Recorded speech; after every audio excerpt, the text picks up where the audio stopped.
welcome back to Bengal Bites, a podcast about the Cincinnati Bengals from a honest, realistic perspective.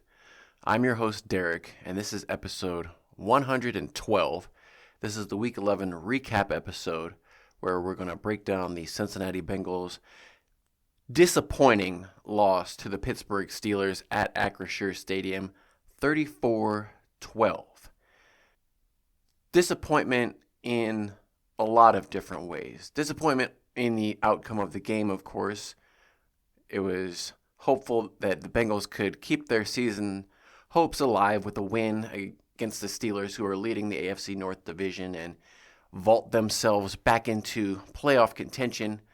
That wasn't the case, but also disappointing in the fact that one of the Bengals' star players, Ja'Marr Chase, didn't conduct himself on the field the way you want a leader and a captain of the football team to conduct themselves. It's still early on Monday, so it's too early to tell, but Ja'Marr Chase may be facing a suspension because of the fact that it appeared that he spit on one of the other Pittsburgh Steelers players during the course of the game. The officials didn't see it in the game, so he did not get kicked out of the game, unlike Jalen Ramsey, the player he spit on, who retaliated by taking a couple swings at Ja'Marr's face.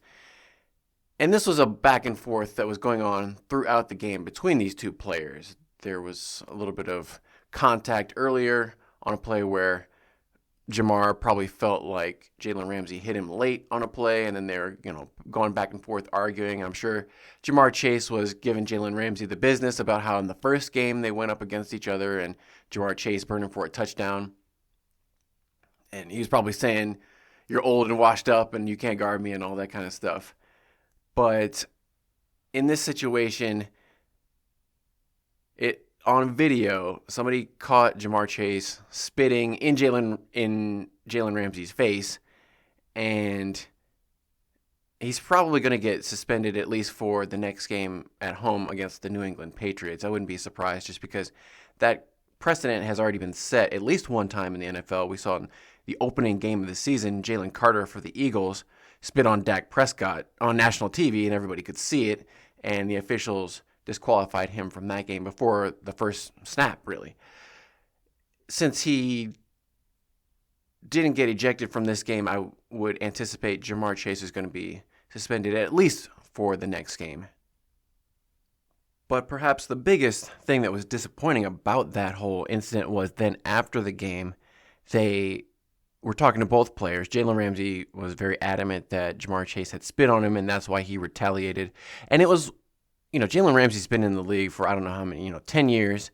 As Bengals fans, I mentioned in the last episode, we have seen him get into altercations with star wide receivers like A.J. Green when he was a rookie down in Jacksonville. He got body slammed by A.J. Green for talking mess. But I was kind of surprised, Jalen Ramsey, he's a veteran. They had just both been penalized in this game for pushing and shoving and getting into each other's face and grabbing each other's face masks. They both received unsportsmanlike conduct penalties, the play right before this. And so it was surprising to see them the very next play going right back at it and Jalen Ramsey getting kicked out of the game. Before I saw the spit, I was like, wow, I can't believe Jalen Ramsey would be so dumb to get baited into that by Ja'Marr Chase. Good job by Ja'Marr Chase. It didn't look like he swung or did anything to Jalen Ramsey initially. So you're like, Ja'Marr Chase baited him into getting ejected from the game. Good job by him. But then you see the spit, and then it's not acceptable by Jalen Ramsey, but then you definitely understand why he reacted the way he did. If somebody spit in your face, it's hard to kind of hold back your emotions in that moment. So it's not acceptable, you can't let it go, but it's not quite as dumb as if Ja'Marr Chase had just said something and then all of a sudden Jalen Ramsey started swinging at him. Totally different set of circumstances, but the thing that was most disappointing, after the game, they asked Ja'Marr Chase, "Did you spit on Jalen Ramsey?" And he said, "No, I did not spit on anybody." And they asked him twice, multiple times, just to clarify, you didn't spit on him. He said, no, I didn't even open my mouth to that guy, which is obviously, he kind of contradicted himself, because then right after that, they said, well, why did he react that way? And he said, well, I was saying some stuff to him, and he probably didn't like what I was saying. So he did open his mouth to say something, but he said he didn't spit on him. But the video, I mean, last night on ESPN.com, like if you go to the NFL homepage, they had a still frame shot of the spit coming out of Ja'Marr Chase's mouth going at Jalen Ramsey. So it's very hard to deny when everybody on the internet can see like a still frame photograph of the spit coming out of your mouth at the guy. And then you're saying, oh, I didn't spit on him. So disappointed that Ja'Marr Chase lied, basically. And I know maybe he didn't see the video, and he was probably hoping that nobody captured that moment on video to confirm what happened. So he's going to deny it, but it's just disappointing not only that Ja'Marr Chase did that, but then also that he denied it to the media later and basically lied. He's going to have to own up to it because everybody can see the video, and so then he's going to put himself in a bad position of, oh yeah, well actually I was lying. So just not a good scenario for Ja'Marr Chase. He's probably going to be out, and he's their best player, and that's not going to help them win football games. They need all the help they can get, and obviously losing to the Steelers 34-12 on a day that was very windy, and obviously the Bengals love to pass the football. The conditions played a relatively big part in this game, but not in the way that I thought. I thought that the field conditions were going to be a detriment, but I didn't see anybody slipping or having any issues with the footing on the field. The turf had been replaced Friday or leading up to this weekend, and the Pittsburgh college football game had been played Saturday. There were a few, rough spots here and there, but overall it seemed pretty good, and I think the players were wearing the longer cleats, the 7-stud cleats they would wear if the footing's a little bit worse. So the teams were kind of planning for that, I think. But the issue was the wind in this one. I didn't know that the wind was going to be, it was like pretty consistently 20-mile-an-hour winds gusting up to 35. And you could see like pieces of paper blowing around on the field and stuff blowing around in the stadium. I could never get a sense which direction. It seemed like it was going on camera, maybe left to right, but then sometimes you would see things blowing in the opposite direction. So maybe it was swirling inside the stadium. Hard to tell, but it definitely played a factor in the game. Joe Burrow said that he could see the ball kind of moving in warm-ups, but it wasn't crazy wind because all the kickers made all their kicks. Chris Boswell actually banked one in off the left upright, but it still went in. Evan McPherson made all of his field goals. He made one from 48, got it inside the upright. So watching on TV, I couldn't see like the field goal balls moving a lot in the air. So the wind played a factor, but it didn't seem like the worst wind I'd ever seen in a football game. But of course, after the game, Zac Taylor said that was the windiest game he'd ever been a part of. And it really reminded me of the Cleveland Browns game from 2 years ago where it was raining, a light rain. But Zac Taylor said, it was the rainiest game, most rain I've ever seen in a football game in my life. Oh my goodness. And so it just kind of reminded me of that. Zac Taylor has all the excuses about, it was loud in the stadium. He was complaining about that. And that's what, the Bengals had multiple delay of game penalties. They couldn't get the play in on time. They had to call timeouts to avoid another couple of delay of games. So not good organization and clock management. And Zac Taylor blamed it. It was so loud. We couldn't operate in there. And it was so windy and we couldn't do this. All the excuses from Zac Taylor. But he also said, credit to them. They did a good job and good, well-coached team and good players, and they tackled better than us, and they won the turnover game. There was, again, multiple defensive touchdowns against the Bengals in this game. They had a pick six by Joe Flacco and then a fumble six by Noah Fant. Very reminiscent of that Minnesota Vikings game.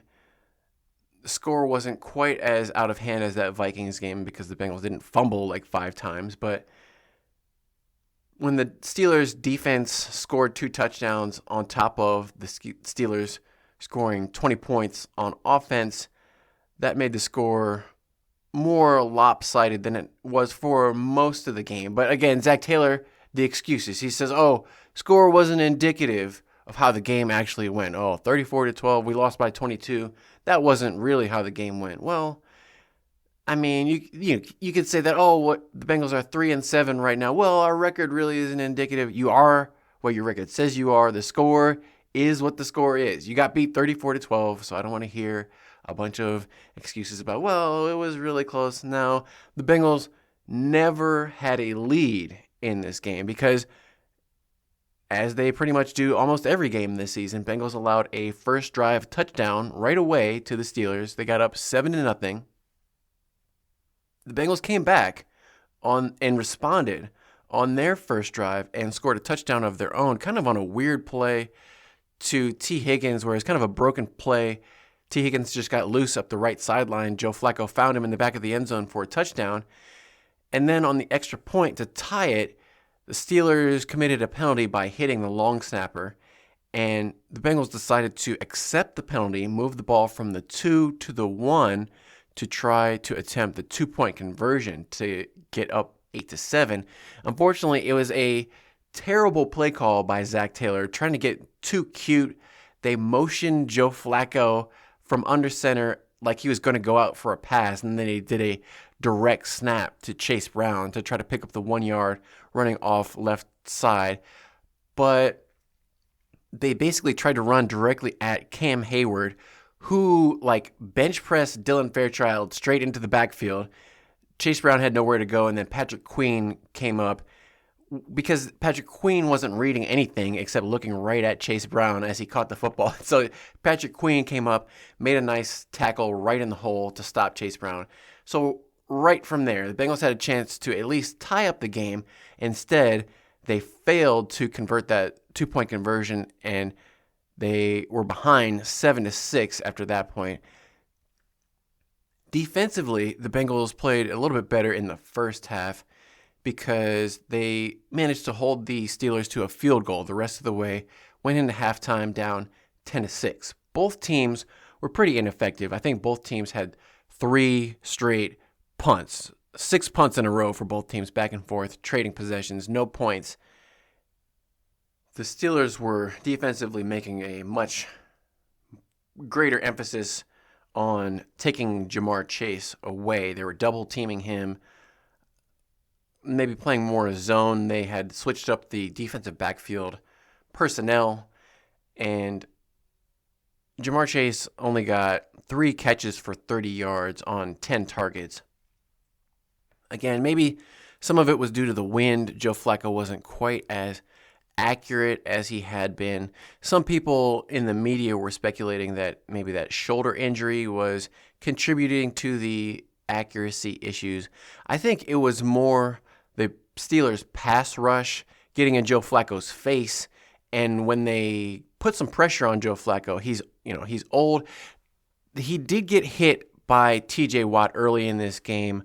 It was kind of a dirty play. It was a typical Steelers play, is what I would consider it, where TJ Watt had put pressure on Joe Flacco and drove him into the ground, landed with all of his body weight on Joe Flacco and that injured right shoulder. It was Joe Flacco's left shoulder was the one that hit the ground, but his right shoulder was the one making contact with TJ Watt, and he was kind of flexing and moving that shoulder around, rubbing it, and that was early in the game. I think it was the first quarter even. So I was thinking, man, Joe Flacco's shoulder has got to be really bothering. I couldn't tell if it was that or the wind. But either way, neither one of these old quarterbacks looked especially comfortable or effective out there. Joe Flacco was 23 of 40 for 199 yards, 1 touchdown to T. Higgins, 1 interception, 1 sack. passer rating of 68.6, QBR of 28. Aaron Rodgers only played in that first half. He was 9 for 15, 116 yards, 1 touchdown to Kenneth Gainwell out of the backfield, 1 sack for 11 yards, passer rating of 106.5, and a QBR of 37.6. But we did see on the second to last play of the first half, Myles Murphy and Chris Jenkins were putting some pressure on Aaron Rodgers. Steelers were down near the goal line in the red zone, trying to score a touchdown if they could before halftime. And Myles Murphy was showing up in this game with some pressures, had multiple tackles. He did get the only sack for the Bengals in this game. And part of that was Aaron Rodgers was holding on to the ball way longer than he should. Maybe the coverage was good in the back end by the Bengals to cover up his receivers, but for as old and immobile as Aaron Rodgers is, he should have been getting rid of the ball, and including on that sack that Myles Murphy got him on. Aaron Rodgers had a chance to throw the ball away. For whatever reason, he held on to the ball and took a sack, an 11-yard sack at that. But right before halftime, he took a big hit. He was able to get rid of the ball, throw it away on this one, but he fell backwards onto he tried to catch himself, and in doing so, he took a hard fall on his wrist. Aaron Rodgers got up. He was holding his left wrist and went into, he was able to play the rest of the half, but you could tell he was uncomfortable in that left wrist, and he didn't even come out of the locker room at halftime. The backup quarterback, Mason Rudolph, came in and played the rest of the way. And really, the offense for the Steelers moved as well, or maybe even a little bit better. I can't say better, because Mason Rudolph had a couple plays where he was just a little bit out of sync, I guess. He got a delay of game penalty. He kind of looked a little bit confused with operating the offense. This was his first game he'd played all season, so it's kind of understandable. But for the Cincinnati Bengals to lose to a backup quarterback the way that they did, that was disappointing in itself, because they made Mason Rudolph. Aaron Rodgers wasn't playing that well anyway, so I can't say it was like a huge step down to switch to Mason Rudolph at that point. But normally, if the backup quarterback has to come in, that's an advantage for you. But the Steelers pulled out even more of a lead after halftime. But offensively, probably the bright spot in this one was Chase Brown. He actually had a pretty good day running and receiving. Chase Brown had 18 carries for 99 yards, long of 35. He was breaking tackles. He also had a nice catch and run, long of 17. Chase Brown had 6 catches on 8 targets for 28 yards. So total, Chase Brown had 127 combined yards from scrimmage in this one, rushing and passing. But he was the only threat out of the backfield. They only let Taj Brooks have 1 catch or 1 carry for 5 yards. Then the rest of the time he was mostly in there just to pass block. They gave Kendall Milton 2 carries. He gained 2 yards, and he didn't catch anything. So it was a passing offense in terms of plays run. The Bengals attempted 40 passes to only 22 runs, which is astounding considering Zac Taylor said this was the windiest game he's ever been a part of. If Zac Taylor is going to claim this is the windiest game he's ever been a part of, why did they throw it 2 times more than they ran the football? That doesn't make any sense. Like, the Steelers, they threw 31 passes. They ran the ball 28 times. Much more balanced attack. And that would seem to make more sense on a day where it's super windy. It doesn't make any sense. I know the Bengals were losing, so you'd say they're trying to come back. They have to throw it a little bit more. But the Bengals seem like they don't want to run the football, even when everything would suggest that they should. And they were effective at running. It's not like they were getting stopped. They were gaining almost 5 yards to carry. I don't know why they didn't lean into that more. Chase Brown would get a good run, and then they would take him out of the game. You'd see him come out, and they put Taj Brooks or Kendall Milton or Drew Sample in the backfield or something like that, and then throw it and go. They were going 5 wide, spread them out, empty backfield, let Joe Flacco just pass every down. It's like, if it's so windy, why are they throwing? I don't know. It seemed like a weird philosophy offensively, but not much Zac Taylor does makes a lot of sense. Especially, there was a sequence of plays in the fourth quarter that really was head scratching for the Bengals. Bengals got it to 3rd and 2. They tried to run it up the middle with Chase Brown. Only got 1 yard to get it to 4th and 1, and then called timeout. I guess to think about whatever play they wanted to run or not get a delay of game penalty or something. Called timeout. They come back out for 4th and 1. They line up. They do all this motioning around, moving guys around, fake cadences, all this stuff. The whole plan was to try to get the Steelers to jump off sides. The Bengals were never going to run a play on 4th and 1. And then they spent another timeout and then went back to the huddle. And right after that, Jalen Ramsey got ejected from the game for swinging at Jamar Chase. So the Bengals ended up getting a first down anyway. But it was really confusing. They basically burnt it was at that point, I think it was 20-9. And so they're down by 11 in the fourth quarter, burning 2 timeouts on back-to-back plays, trying to draw the Steelers off sides. The Steelers were at home. It was loud. The Steelers weren't going to jump. They were coached up well enough to know don't jump off sides on 4th and 1. And so it was the Bengals trying to get too cute, trying to outthink everybody, try to be like the smartest guys, and it just didn't work at all. And it was confusing. Why would they do that? After the game, Zac Taylor says, yeah, we were trying to get him to jump, and that's a decision that you could criticize. So I'm gonna, Zac Taylor. I'm going to say that was a dumb decision. There's no explanation for why you need to waste a timeout to try to get the Steelers to jump off sides. Why don't you just run a play and actually pick up a first down? And I think that shows a lack of confidence in the offense of we can't just run a play to pick up a first down. We have to try to get the other team to jump. And it's not like it was 4th and 4 or something where they probably weren't going to get it. Like, they should be able to pick up 1 yard if they need to, but instead they try to get them to jump. They have to use a timeout. Didn't really end up mattering in the end, but just poor clock management, game management, whatever you want to call it. And I think they ended up, after that, they ran a couple more plays, but then Joe Flacco got sacked. They had another delay of game penalty that moved him back even further.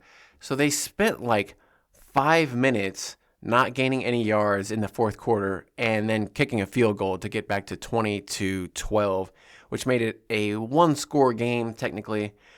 But it didn't really matter because soon after that, the defense for the Steelers scored 2 touchdowns against them. The Steelers, after that, I think they went down and scored another field goal.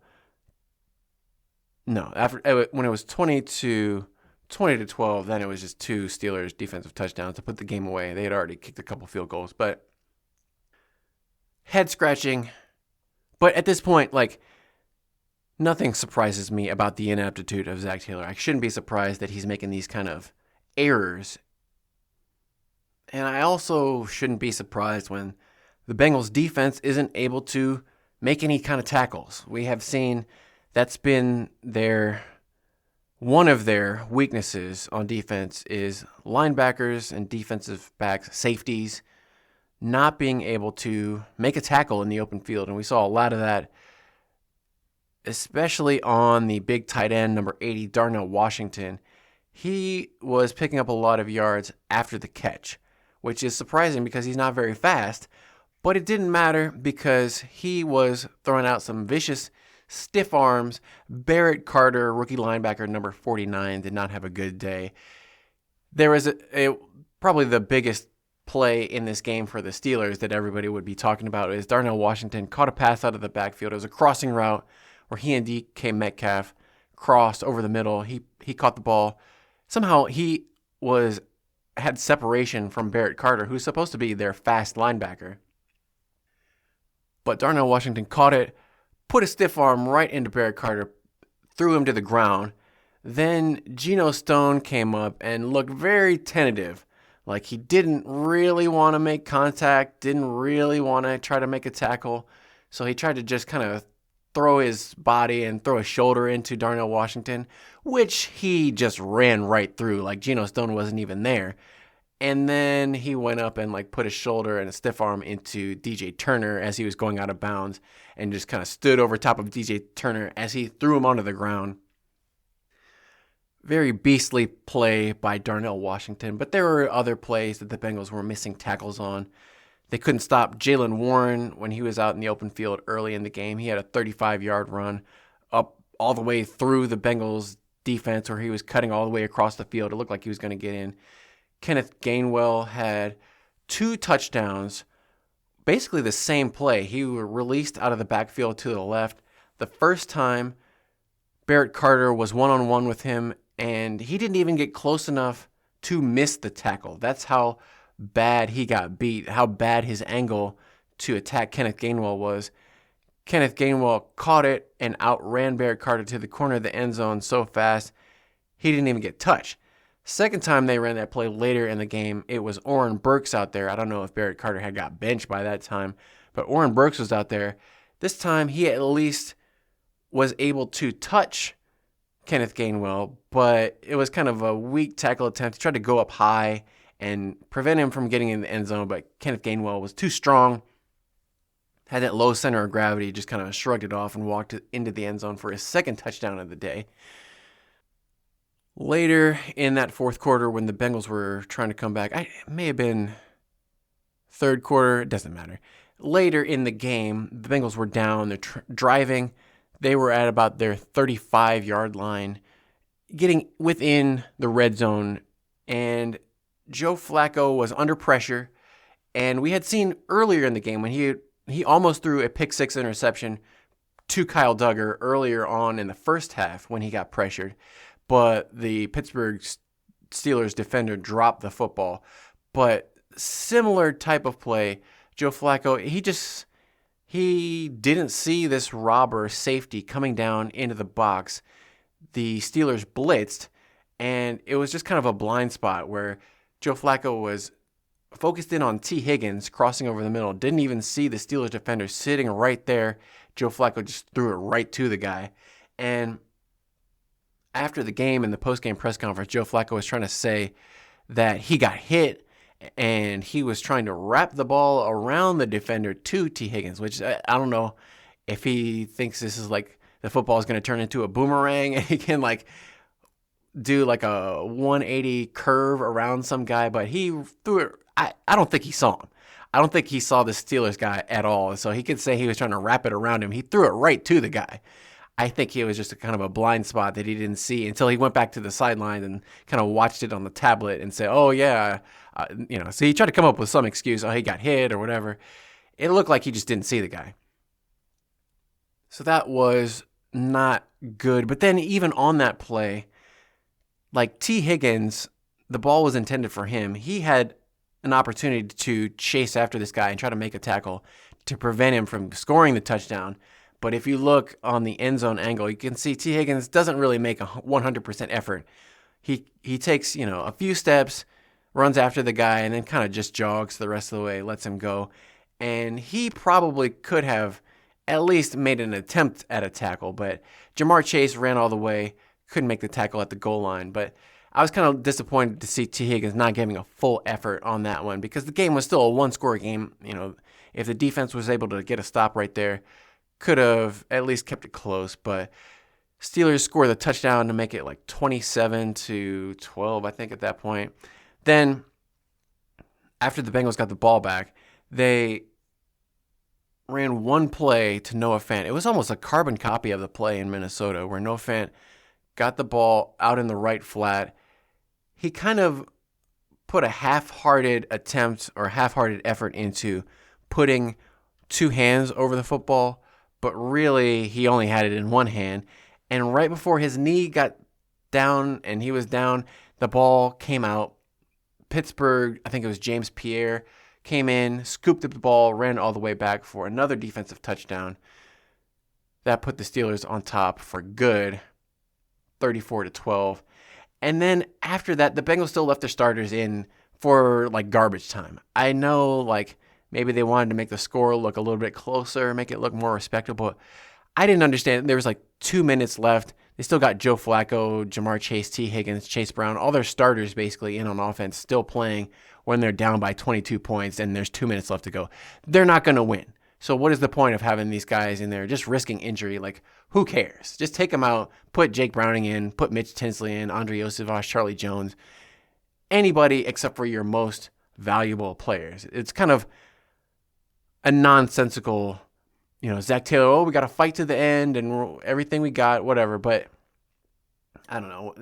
The Zac Taylor experience has got to be getting old with these players. After the game, the players just kept repeating, we got to get better. We got to make the improvements. We got to, whatever.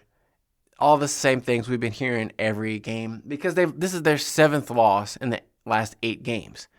They can't say, we're one play away. We're right there. We're going to get this thing turned around. It's like, this is their 3rd loss in a row. They've lost 7 out of the last 8. There's nothing they can say at this point about, we got to get better. They asked Zac Taylor, because he's been saying, we got to make the improvement, blah, blah, blah. And Kelsey Conway, one of the reporters for the Cincinnati Enquirer, asked Zac Taylor, you've been saying every game, we got to improve the tackling. We're working on the tackling. We got to work in the bye week to get better at the tackling. And you guys still can't make any tackles. So at this point, do you think you maybe need to make some personnel changes? And Zac Taylor immediately just said, nope. Next question. Didn't even, entertain the idea of making any kind of personnel changes. She didn't say coaches or players. She just said personnel, just some kind of a change. But he was, no changes. So it just doesn't make any sense. They can't tackle. They're not making any improvements, but they're not going to make any changes. So I don't expect the tackling to improve. I don't expect Geno Stone to suddenly learn how to tackle. He's never been able to tackle the entire time he's been a Cincinnati Bengal. He's not going to suddenly figure it out next week. Same thing with, Jordan Battle. He's just not athletic, so I can't say he necessarily misses tackles that much. He's just not in good positions most of the time to make a tackle. Barrett Carter is disappointing me I thought Barrett Carter was going to be more athletic and faster to make up for his lack of size. I was like, okay, he's not very big. He's only like 6'1", 220 pounds, but he must be really fast and athletic, and that's why they drafted him. But he hasn't really shown a lot of speed and athleticism on top of the fact that he's small. I guess you could say they made a little bit of a change defensively because Demetrius Knight did not start in this game. They started Oren Burks and Barrett Carter at linebacker, but Demetrius Knight and Oren Burks played the same number of defensive snaps. They both played 37, but then Oren Burks played 23 snaps of special teams as well. So he was the primary linebacker. Demetrius Knight was out there, but he didn't really make too much of an impact, mostly out of position as he typically has been all season. We saw a few of those defensive linemen get a little bit more action, like McKinley Jackson. Chris Jenkins was playing a lot. Cedric Johnson played 29 snaps. Josh Newton was playing a little bit. Cam Taylor-Britt only got 10 snaps. He got a defensive pass interference penalty and got injured on the same play. He went out. It's looking like a sprained foot. Too early to tell how severe that injury is going to be for Cam Taylor-Britt, but the reporter said in the locker room he was on crutches and in a boot. Not a good sign. He's probably going to be on injured reserve, and hopefully it's nothing too severe that's going to require surgery, and hopefully it's just like a mild sprain. But foot sprain for a defensive back is not a good injury, not something you can really play through because your feet, you got to make those cuts and plants and change of direction. Not good to have a sprained foot. So I don't expect Cam Taylor-Britt to be playing anytime soon. May see more Josh Newton or even Marco Wilson, who was inactive for this game. Cam Sample was playing a little bit more, but then he got injured. It looked like he pulled a calf muscle or an oblique or something. It was 3rd and 6 in the first half, and Aaron Rodgers scrambled outside the pocket and outran Cam Sample and Myles Murphy for the first down. And that's where you knew Cam Sample must have been injured, because he was limping trying to chase after Aaron Rodgers. He didn't look healthy on that play, and I think that was his last play of the game. But that's kind of how the NFL season goes. Coming off the bye week, they had a chance to get rested up. And speaking of injuries, Trey Hendrickson also obviously did not play in this game. They haven't put him on injured reserve, but the rumor going around is that this hip, back, pelvis injury, it's actually a hernia. I don't know why they don't just say he's got a hernia that is going to require surgery. They call it the core muscle injury now, or it's sports hernia, whatever you want to call it. He's got something in his groin that is ruptured, basically. I don't know why they have to have a euphemism for this and just say he's got a hernia. So he needs surgery. He's probably not going to play anytime soon, but they haven't put him on injured reserve. I don't get it. If he's got something that needs surgery, they're saying, well, maybe he can play through it. But Trey Hendrickson isn't under contract except for through the end of this season. So why would he play through an injury that could just make it so he's not able to be healthy going into next season? He's still got to sign a contract for next year if he wants to play. So he's got to be healthy in order to sign a contract. So there's not really any incentive, especially with the Bengals being at 3-7. They're probably eliminated from all realistic hopes of making any kind of a run into the playoffs. There's no incentive for Trey Hendrickson to come back and fight through some kind of a horrible hernia injury that he's going to have to deal with. If I were Trey Hendrickson, I don't blame him for just trying to rest up and get healthy until he figures out when he wants to play again. But, there was, like I said, a couple bright spots. The first drive the Bengals had, they got into 3rd and long multiple times, and they completed 2 passes on 3rd and long to Andre Yosibash. He had a 3rd and 11. He made a nice diving catch over the middle. And I think it was another 3rd and 6. They completed a pass to Andre. So he had a couple of nice grabs. He had one that was broken up. It looked like it was almost a fumble, but they said he didn't complete the catch.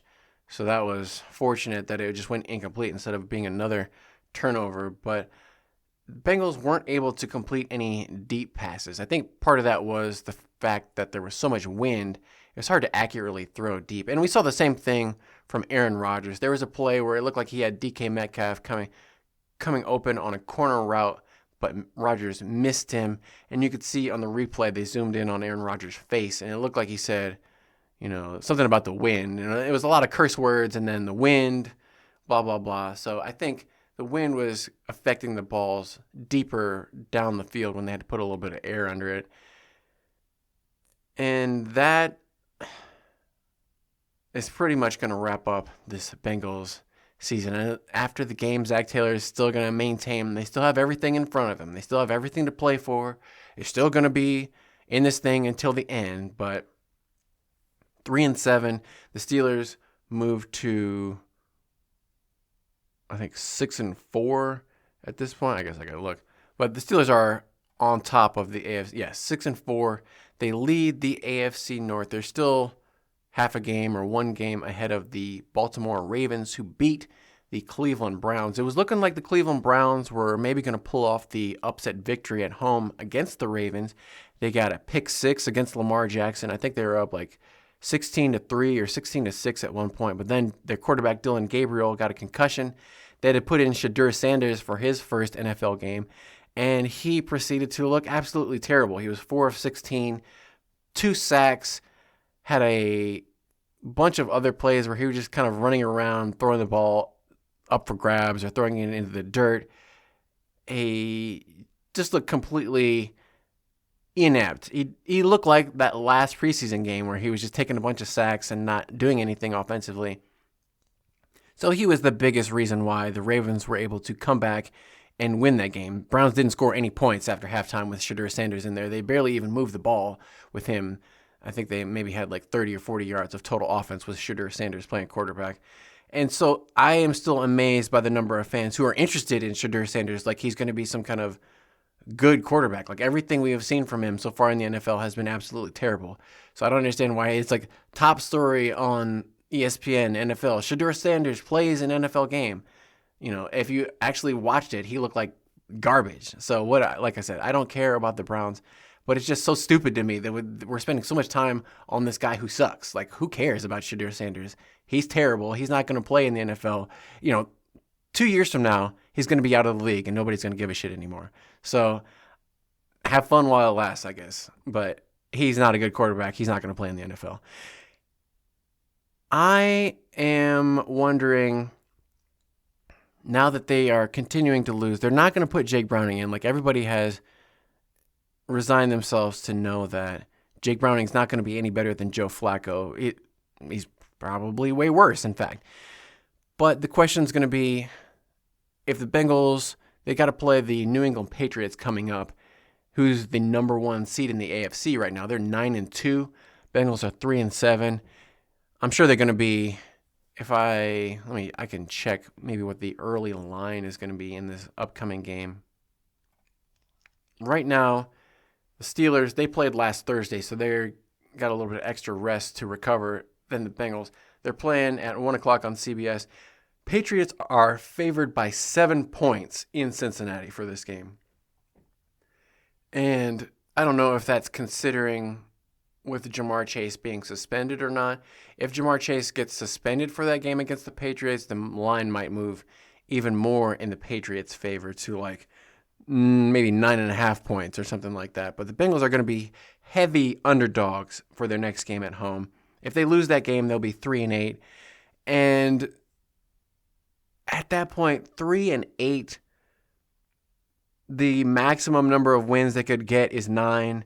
It would be very difficult to make it into the playoffs at that point. And even if they did make it to the playoffs, this defense isn't good enough to realistically do anything in the playoffs. So if I were the team, if I were Joe Burrow, I would not risk it throwing him out there. But that's from a logical, not capitalistic perspective. Maybe if the Bengals are saying, well, if we don't have Joe Burrow, fans aren't going to show up to the rest of the games and we're not going to make as much money. So if they want to make as much money as possible, maybe they'll put Joe Burrow out there and risk the injury.